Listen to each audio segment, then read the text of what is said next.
Sobrang proud nga no ang ating mga kababayan dahil grabing effort yung pinakita ng Gilas Pilipinas at hindi nga sila pumayag na tambakan ng Georgia at talaga namang 100% puso ang inilaban ng Gilas Pilipinas. Kahit na nga nung first quarter ay medyo nag-struggle dahil natambakan nga tayo sa last 3-minute mark na 0-14 run ng Georgia at maraming ang kinabahan dahil alam naman natin na kapag tatambakan nga ang Gilas Pilipinas sa Georgia ay hindi na nga tayo uusad sa second round ng laro at ang Georgia nga ay sobrang agresibo at talaga namang maraming ang ginulat itong Georgia dahil mukhang tatambakan nga nila ang Gilas Pilipinas dahil napakalakas talaga ng Georgia at mukhang pinaghandaan nila ang Gilas Pilipinas.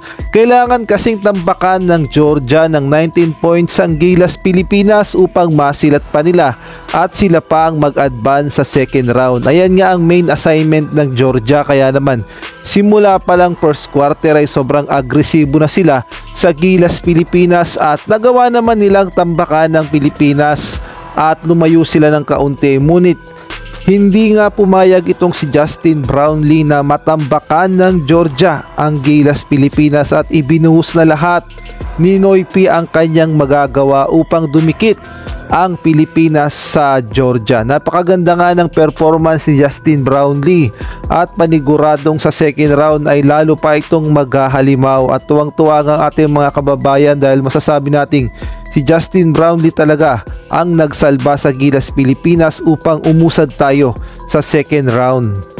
At si Justin Brownlee nga ay umambag ng 28 points, 8 rebounds at kay na rin 8 assists upang ang Pilipinas ay dumikit ng husto sa Georgia sa final score na 94-96 at pasok nga tayo sa semifinals.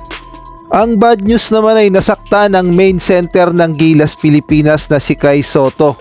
Dito nga makikita natin yung pagbagsak niya ang tinamaan ng kanyang tiyan kaya naman hindi na siya pinaglaro ni Coach Tim Cone.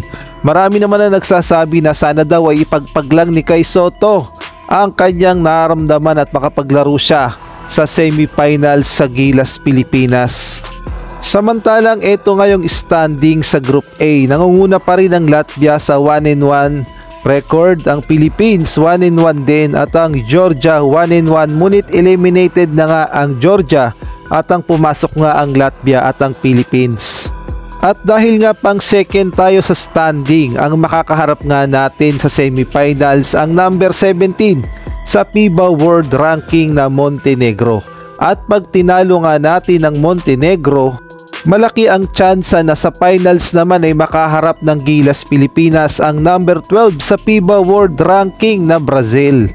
At posible ring magkaroon ng rematch sa Latvia kung nagkataong matalo ng Latvia ang number 1 na Brazil.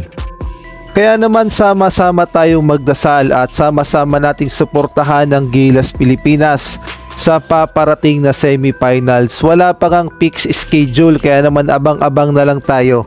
Ngunit paniguradong Montenegro naman ang next assignment ng Gilas Pilipinas at tignan na lang natin kung paanong game plan at performance ang gagawin ng Gilas Pilipinas upang matalo ang Brazil dahil 2 game na lang at pag naipanalo ngayon ng Gilas Pilipinas ay makakausad na ang Gilas Pilipinas sa Paris 2024 Olympics.